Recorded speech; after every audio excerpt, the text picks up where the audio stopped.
It's your rock authority, your Grillaz, Scotty and Cleggy, joined. This is very exciting by another Scott Jensen today. What a name. Thanks, Scott, for joining us. Thank you very much for having me. I'm excited to be on. Absolute pleasure, mate. So we all grew up, collecting things, didn't we, Scotty? We've talked about this earlier on the show. Beer tops, beer cans. Scotty collects a lot of alcohol-related things. I used to collect alarm clocks, stickers, cards. The alarm clocks don't work for you, though, do they? You don't get up too early. Still can't get up early. But Scott, your business, SJAY2K, tell us a bit about this and how you kind of got into it, I suppose.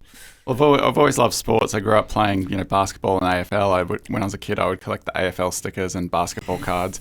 Sort of forgot about it when you get a bit older and you get, married and get a job. And then I sort of fell back in love with it again and started buying and selling basketball cards on eBay and on Facebook groups and everything. Yeah. No one was really doing it in sort of my area, and I sort of was doing more and more, and then I realized I could probably quit my job. I was working as a lawyer. I worked for 9 years, and then I decided to sort of take the leap and start doing trading cards as a business full time, and then sort of had little step-by-step progressions, and to today where we've got 2 shops. We've got one in Brisbane, one on the Gold Coast, and we sell a lot online and go to all trading card shows and do community events. So it's really grown a lot, especially in the last few years. In the business world, is it very, very competitive? Like, you got competitors obviously online and things like that, but with other shops? Yeah, it's quite competitive. I'd say there's probably 50 shops throughout Australia in trading cards. A lot of them do Pokemon. We do Pokemon, but we lean towards sports. So basketball's sort of always been our specialty. But yeah, it's quite competitive.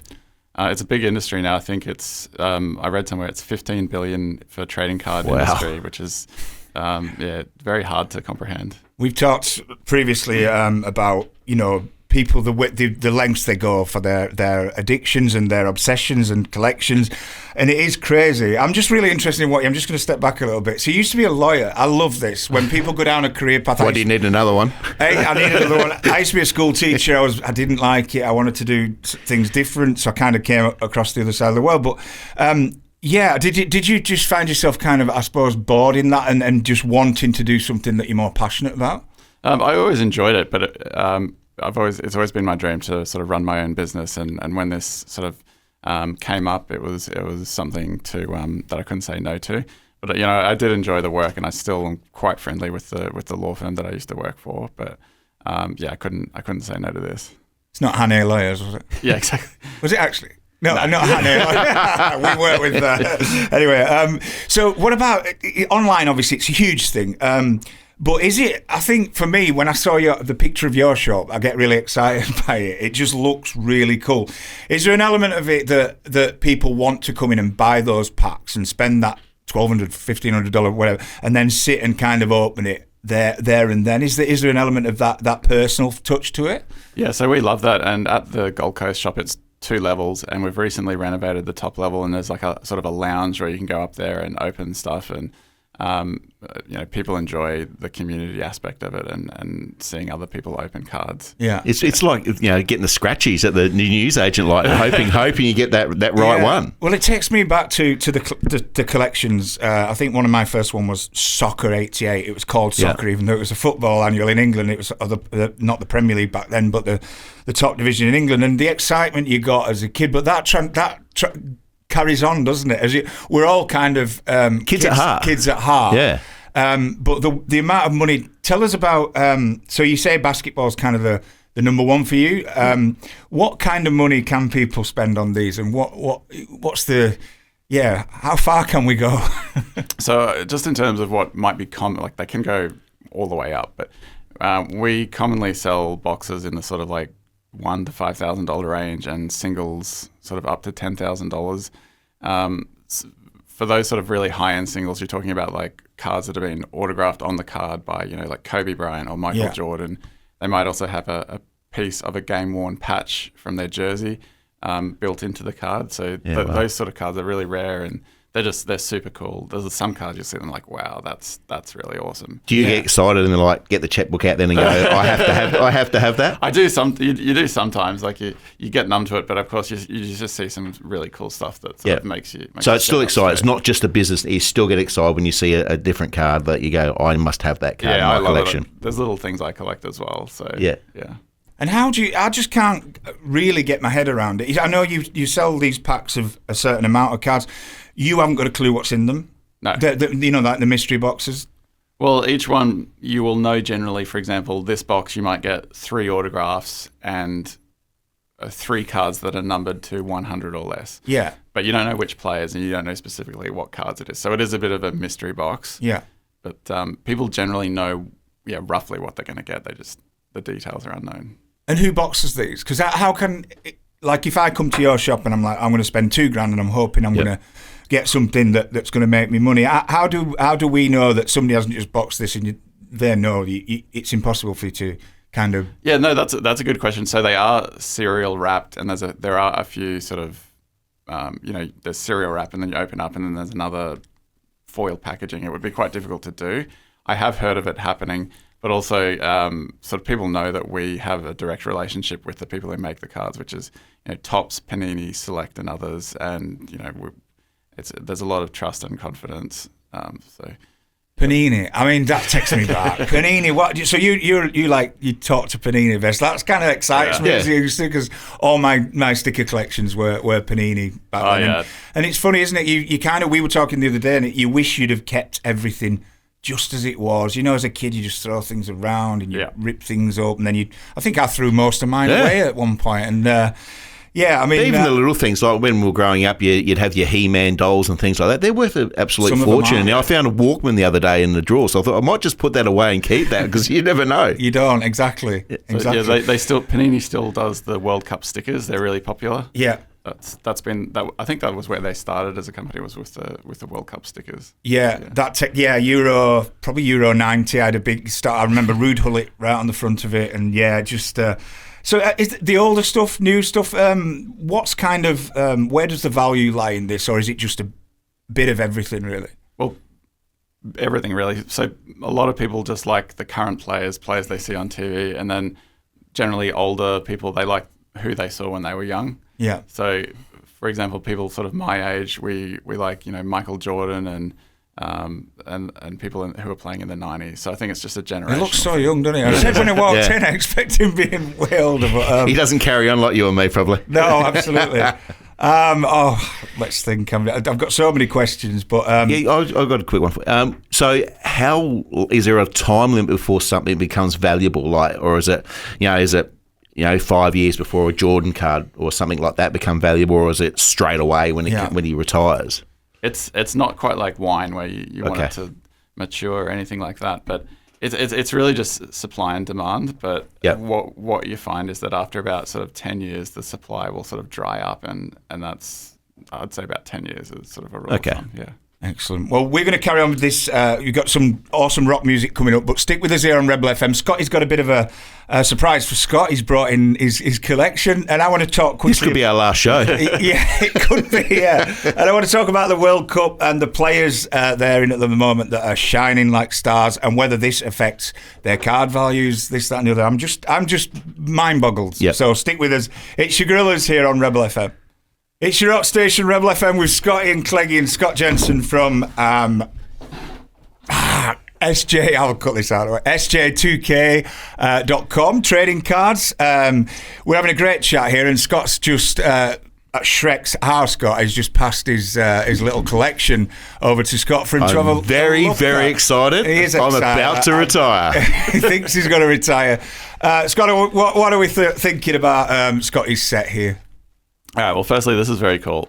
It looks like it's about 1988 Fleer Ultra football, so NFL football. Yeah. There's a lot of cool old players here. Some inserts. So the good news and bad news. The good news is that it's in good condition. Whoa. I'm watching his eyes. I'm watching his eyes. Some nice inserts here at the back. Some good players. Got Steve Young, who was a great quarterback. You got the page full of Steve Young cards here. The only bad news is, unfortunately, is that in the late 80s and the early 90s, the card manufacturers were overprinting the cards. Yeah. So, in terms of value, you wanted it to be something in the mid to late 80s or the mid to late 90s. So you're sort of falling in the period where they were running the printers a bit too hard. Of course. So they're not worth as much as they would be if they were from another era. But I think overall it's probably a few $100. Yeah, okay. For this Oh well. But I think when you look at it, it looks so. They look so awesome. They're in such good condition. But it does make it takes me back to the mid to late 90s and just thinking about the stuff that we should have kept. I agree, 100%. Is it worth keeping them?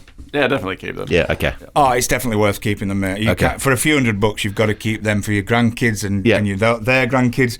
It's just it's a really you're really knowledgeable, mate, as well. When you look through something like that, and you know the players, you know the era. I mean, obviously it's your job, so you kind of got to do that. But tell me about the World Cup. Are you into your soccer, your football? Yeah, I love it. Yeah, me too, mate.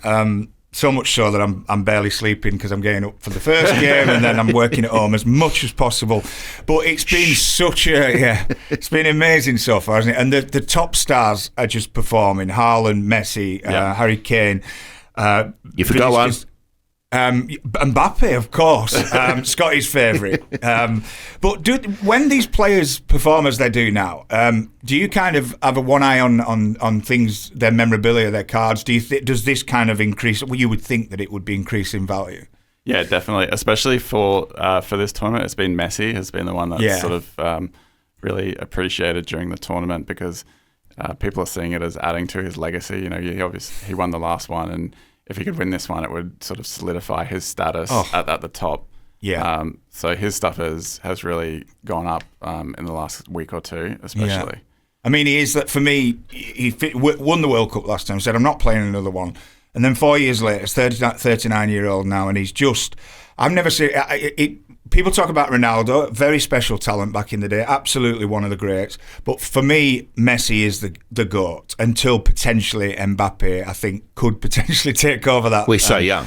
Yeah, 27, I think he is. Yeah. What are your thoughts on the GOAT? Who's your soccer GOAT? Well, I was leaning towards Messi, but after this tournament, I think it's pretty clear in my eyes, anyway. Yeah. But Mbappe is actually tracking very, very well in terms of the leading goal scorer in the long term because he'll have at least a couple more to go, and he's right up there on the list already. Yeah, Scott and I have a bet on. I've got Argentina to win. He had Germany, so he's lost that one already, and I've got Messi for. Well, it was to win. So if Argentina get kicked out, no, you said the other day you're counting down. Yeah, so. okay.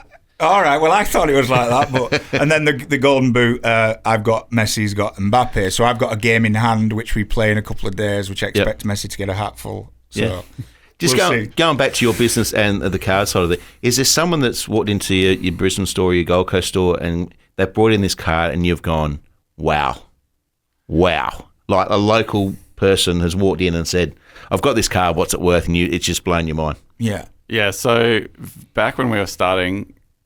Someone had a Michael Jordan and LeBron James. It was a 1-of-1 card that they'd both Jordan and LeBron had both autographed it, and it had a game-worn patch of each of them. And it was one of those cards where you just have like a physical, visceral reaction. Like that is incredible. Yeah. So I had to buy that. I bought that in 2018. I've still got it. I don't know what it'd be worth now. It's one card that I really don't ever want to sell. Yeah. It's probably the one that I'm most attached to, and I think it's the coolest thing that I've got. But how does it get? How do you know it's authentic? Well, you can send cards off to authenticators in America. The main one is called PSA. Yep. They'll authenticate it and give it a grade on its condition 1 to 10. Yep. So you send it off to them. It'll come back in this thick sort of protective slab with a label at the top saying that it's authentic and what the grade is. Yep. There's a couple of other companies that do similar things, but that's once it's in those slabs, you're pretty safe and secure. Yeah, it'd just be a nervous wait, wouldn't it? Sending it over, going, is it going to get there? What do you have to do? Do you really just insure it? Do you put it? Do you have to really? Yeah, most people send them with insurance, but for the really, really high-end cards, I know a lot of people will fly them over personally. Yeah. And did you get it authenticated? Well, I haven't yet because, in part, I'm nervous about it leaving me. Yeah. So I probably will take it over on me sometime. Yeah. And what's your guesstimate? Well, have you got? I mean, can we ask these questions? I'm a bit. I don't want to say on that particular card just because it's. I don't know, but I don't want to overstate it. But it would be a massive card now. Yeah. Wow. When you say massive, are you talking how many zeros? No, it's all right. We don't have to, but you're talking probably hundreds of thousands of dollars. I would sure. think. Yeah. Wow. Potentially millions now. I'll stop there. Oh, amazing. Reminds me when I was younger, this is sad, but I used to watch Antiques Roadshow. I just used, Antiques Roadshow? Yes, I do. When the person goes on with teapots. With like a little teapot and they're like, oh, it's worth, 20, 30 grand or even more. And this is just, it's so interesting, mate. And I take my hat off to you. You've certainly got a lovely girl, Jess, who we know very well, working with you. And you've obviously, you've really hit the ground running. And have you got plans to expand across Queensland at all, or is it kind of you're happy with the 2 shops you got at the moment? We've talked about expansion. It's more about whether I can handle the stress. So maybe we'll see. And you still got to fill them up too, don't you? You still got to have cards in there. So it's not just people walking in with one card. You got to fill it up for things people to buy. Yeah. When I came across, I was doing all this weird stuff, and I had a memorabilia. Careful. I had a memorabilia company, so I brought like hundreds of pieces of memorabilia, and literally I took a few to sportsmen's lunches, but I sold so cheaply, and I kind of wish I'd kept them all just for you to have a look at, but they're gone. So that's it. And you spent it. I spent it. Yeah. We've got a great little collection of Australian rules memorabilia because a bunch of the Brisbane Lions players collect the cards, so that we come in and we'll swap, their game-worn boots or jerseys for cards and boxes. So that's been really awesome too. Great idea. So good. Yeah. Jess was telling me you're a big fan yourself as well. Yeah, I love going to the games. The family and I love going along to the Gabba and cheering on the Lions. So it's a dream, isn't it? Yeah. It's like that boyhood dream of working in the industry you want to work in, working with the people. It's just before we go too, just give a shout out to your business name again and how people can contact you from all around Queensland. Okay, great. Check out SJAY2K. That's SJAY2K trading cards. We're at the Mount Omni Centre and at Upper Coomera. Or SJAY2K.com. Thank you very much. Thanks, mate. And we'll certainly we'll check out Hope Island initially because we live quite close. Yeah. Scotty, what a great Saturday that's been. It is good fun. It's good fun. It's lighthearted, and I just can't believe some of these cards are worth so much money. It's fantastic. What you doing now, Scotty? Are you going? I'm just going to take it easy this afternoon this evening because I'll be at your place again tomorrow, and that's 3 weekends in a row. Providing my kid doesn't get sick again. Yeah, no, that's fine. Join us again, same time, same place. It's your Grillaz right here on Rebel FM. We'll see you next week. Ciao, ciao.